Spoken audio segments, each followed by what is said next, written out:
Mas olha o que que eu tenho preparado para você, cara. Ó, meu Ó, Deus. essa é a tal da pergunta surpresa. Eu vou pegar de forma aleatória aqui, tá? Ó, vou até mostrar aqui que eu não estou escolhendo nada, não, tá? Você tem todo o direito de ler, ouvir a pergunta e falar, não, passa, eu quero responder outra, tá bom?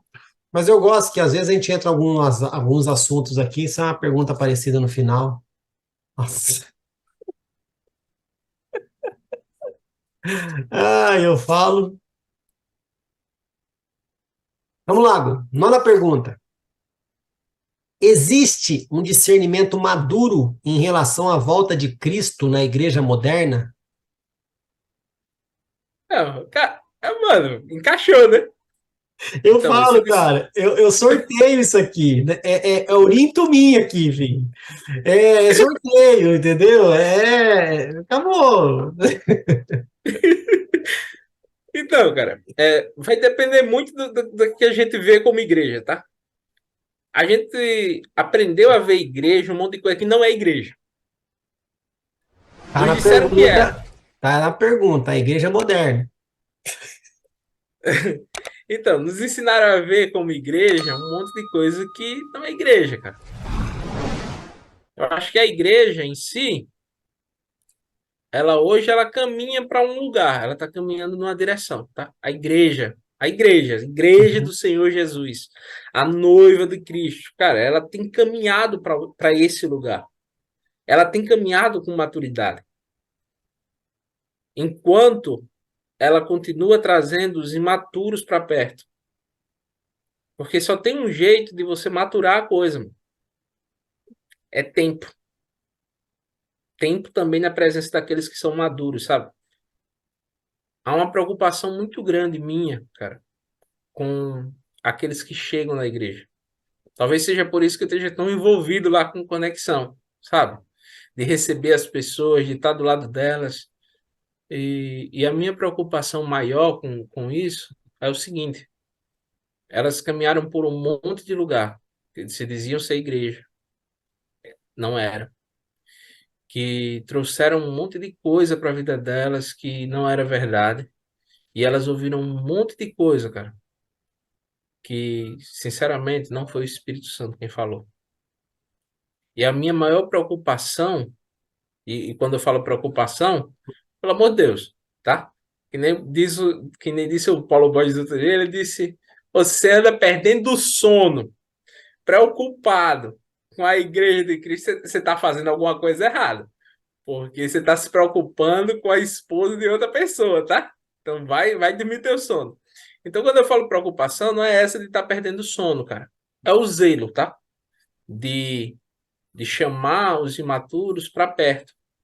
Por quê? Para que eles possam ganhar maturidade, cara. Você vai ganhando maturidade conforme você vai caminhando nesse processo como igreja. E eu acho que isso hoje tem despertado um movimento muito interessante. Que durante algum tempo, o movimento de discipulado deu uma pausa na igreja. E a retomada desse movimento, tá? Voltando, tem ressalvas, tá? Porque tudo quando volta, volta meio exagerado. Então volta umas coisas meio loucas, volta algumas coisas que não conduzem com aquilo que está na escritura, volta. Então tira isso à parte, tá?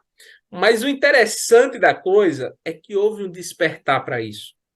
Cara, hoje nós falamos de discipulado mais do que há 20 anos atrás. Hoje nós temos mesas mais profundas sobre isso, mais do que há 30 anos se pensou que fosse haver mesmo assim. E isso é saudável, sabe?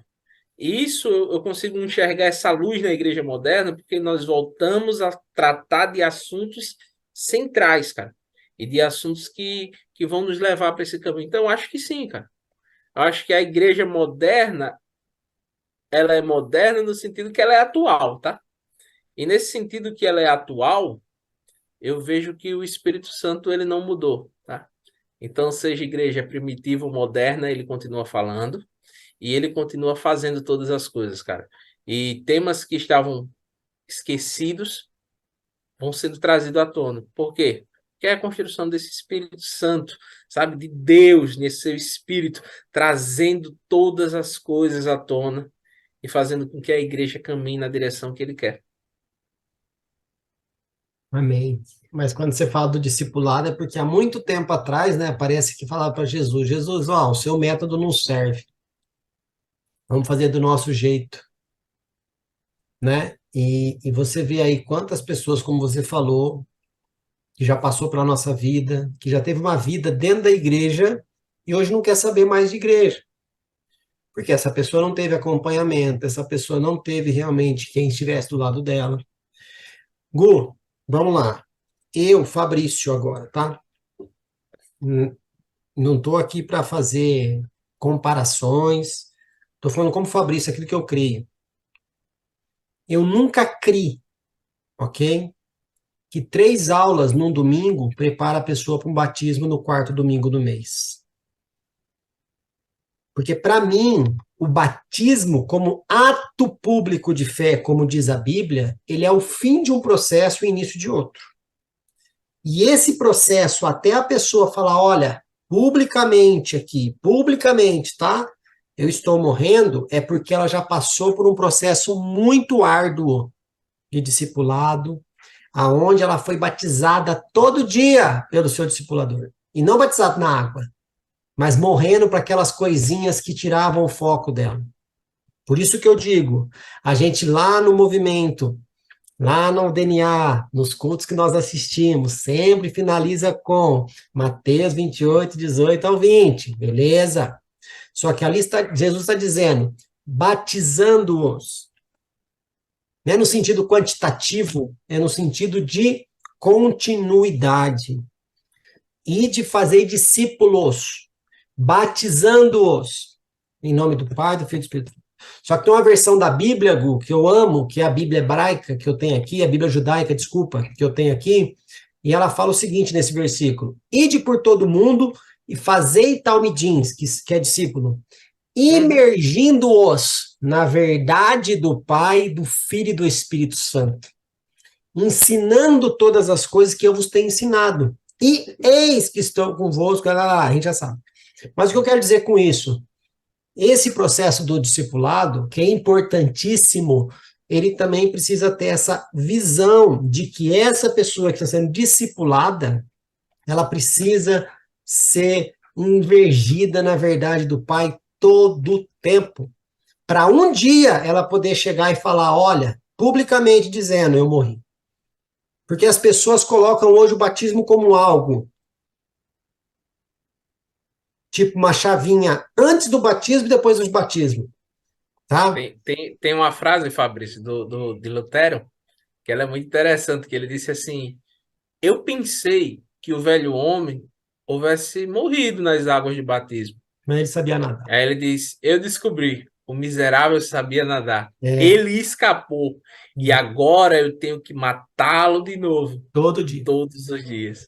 Então, isso que você falou, eu lembrei da frase, fiz a Ah, associação. mas por que eu digo isso, Gu? Hoje o batismo, ele tem limitado pessoas a trabalhar na igreja.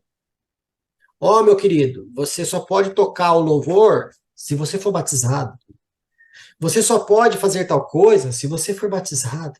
Aí eu pergunto, a oferta e o dízimo é para quem é batizado?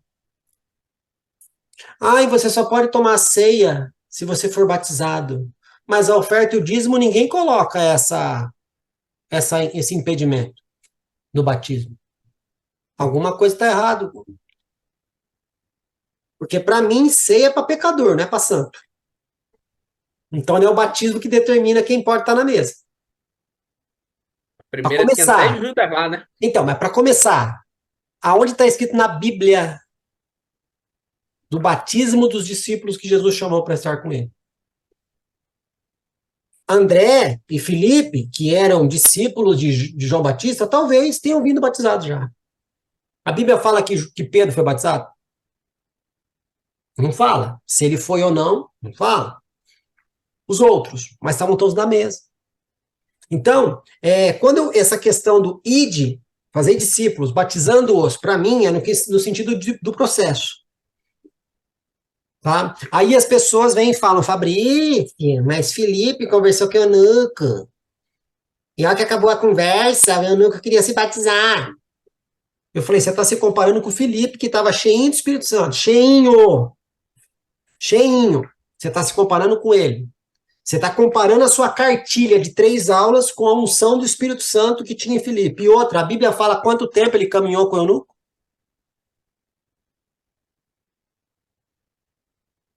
O cara estava numa jornada. O cara estava andando numa carruagem. Ok? O cara estava vindo lá do Egito. É do Egito que ele estava vindo? Não me lembro agora. Mas eu estava vindo como que é? Uma caravana de outro lugar, não era de Israel, não era de Judá, não era de Belém, não era de Jerusalém, era de longe. Deus teve que teleportar Filipe, de onde ele estava, até esse lugar, ok? E depois que ele fez o que fez, ele foi arrebatado de novo, ok? Aí eu te pergunto, ah não, Fabrício, Filipe não foi arrebatado a primeira vez, Deus mandou ele até lá, e depois ele foi arrebatado, tá? Cada versão fala uma coisa. E o que importa é, ele estava em Jerusalém, teve que sair dali e chegar até esse eunuco. O eunuco estava em uma carreata, ele estava fazendo uma jornada de carruagem, camelo, cavalo, sei lá, não era Uber, não era avião, não era ponte aérea. Eu te pergunto, quanto tempo Filipe ficou conversando com esse eunuco? Como que eu posso falar? A descrição bíblica, parece que Felipe falou, não, esse cara de Isaías é Jesus, e o eunuco, então quer me batizar. Não fala, Gu. Mas as pessoas querem usar isso para tirar processos de pessoas. E você. Por que eu estou falando todas essas bobagens aqui? Porque quantas pessoas passaram na sua vida, já passaram na minha vida, que já passaram por batismo, estão fora da igreja. Essa pessoa não tinha morrido? Essa pessoa não tinha deixado as práticas antigas, vamos dizer assim? Ou essa pessoa só tomou um banho?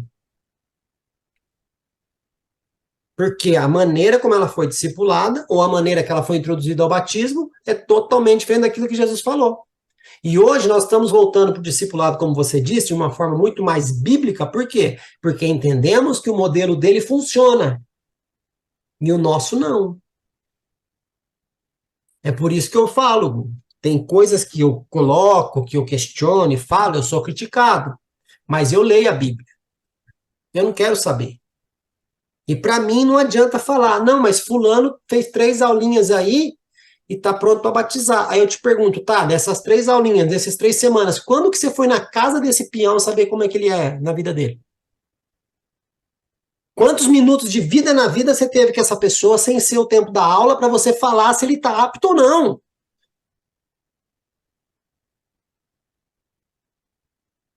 Porque, cara, aquilo lá é algo externo.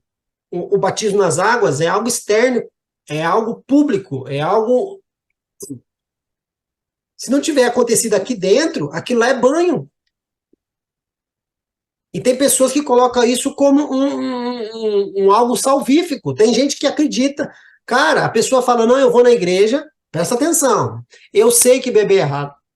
Eu sei que fumar para mim tá errado. Eu sei que trair a minha esposa para mim tá errado. Eu sei que mentir tá errado. Eu já tenho consciência de tudo que eu faço na minha vida, eu já entendi que para mim isso é errado. Mas eu faço ainda porque eu não sou batizado.